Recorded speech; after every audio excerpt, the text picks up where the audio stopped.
MGM कारखाना रे दुर्घटना ढेंकानाल जिला मोटंगा थाना अंतर्गत एमजीएम कारखाना निमिधा ढेंकानाल लौह कारखाना रे दुर्घटना घटी जड़े कर्मचारी आहत होइचंती।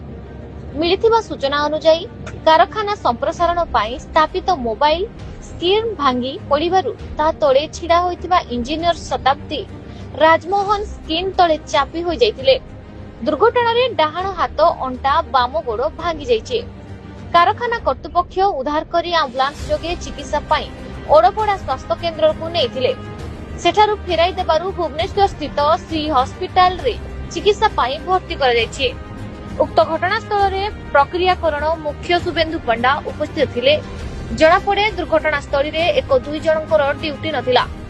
एक निर्भर योग्य सूत्ररु मिलिथिबा सूचना अनुसार नूतन भावे निर्माण चलिथिबा संप्रसारण कार्य अति निम्न मानर। विभिन्न विभागीय मुख्य ठिकादार ठारू पीसी नेबारे व्यस्त। निकट भविष्यत रे केते जे दुर्घटना घटिबो कहिबा असंभव। कार्यरत श्रमिक और कर्मचारी भय और आशंका भितर रहिचंते। कारखानार वरिष्ठ पदाधिकारी थाउ थाउ जणे कनिष्ठ पदाधिकारी को कारखाना परिचालक दायित्व रे अवस्थापित करा जायछे।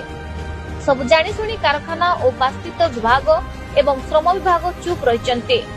केबे कारखाना सुरक्षा और श्रमिक विषय सरकार दृष्टि देवे बोली कार्यरत श्रमिक माने अपेक्षारत। हिंदोलू रंगाधर संघ रिपोर्ट न्यूज ओडिशा टीवी।